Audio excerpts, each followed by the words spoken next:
жетекшілігіндегі вертикаль бию студиясы.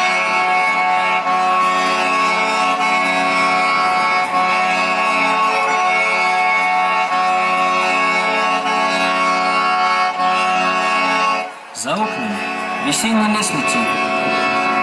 Я еду в ленинградской электричке. Напротив меня девочка сидит с георгиевской ленточкой в косичке. Сегодня эту ленточку носить на сумке можно в виде брошки. Но я прекрасно помню и без ленты, как бабка не выбрасывала крошки.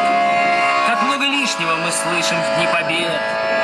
Да только этой патоки с елеем не очень верят те, кто в 10 лет питался в основном столярным клеем, а время умножает все на ноль, меняет поколение поколением, и вот войны подлеченная боль приходит лишь весенним обострением.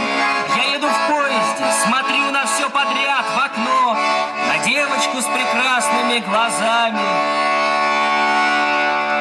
а за окном солдатики лежат и прорастают новыми лесами.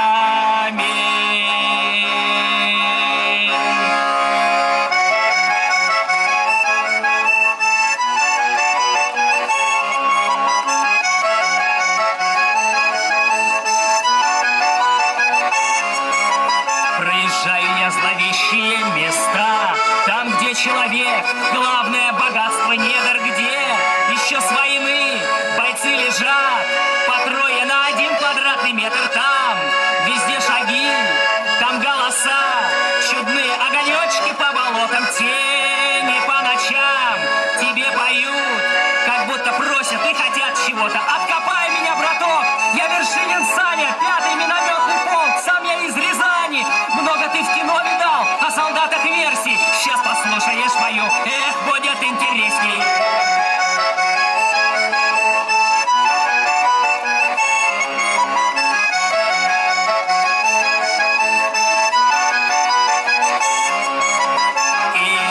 Начнут они пищать на языке стонов недомолвок. Хочешь убежать, но впереди они опять мелькают между елок. Откопай меня скорей, умоляю снова. Я Маршанников Сергей, родом из-под Пскова. Адресок мой передай в родную сторонку. 18-й квадрат, черная воронка.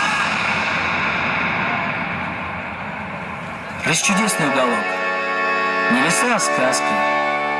Наступил на бугорок, глядь, а это каска. Чуть копнул, и вот тебе котелок да ложка. Над этим, надо всем ягода-морожка. Над землей месяц май, молод и прекрасен. Электричка подъезжает к станции Апраксин. В небе караван гусей.